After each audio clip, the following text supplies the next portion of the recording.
அஸ்ஸலாமு அலைக்கும். இன்றைக்கி மட்டன்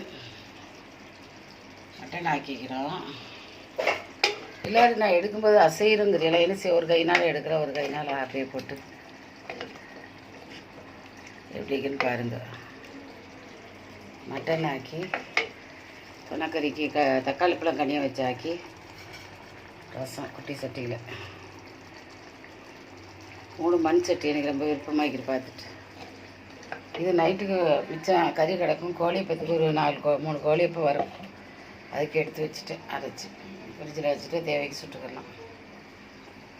இது சோர்மா ஒரு 100 அரிசி தான் போட்டு ஆக்கணும் எனக்கு மட்டும். எங்கள் சாந்தி மாலை போட்டிக்கிற விரதம், அதனால் சாப்பிட மாட்டேன். கறி கிடக்கும் ரவைக்கு மிச்சம். கோழியப்பத்தை சுட்டுக்கிற வேண்டியதான். கனியை வச்ச தக்காளி பழம்.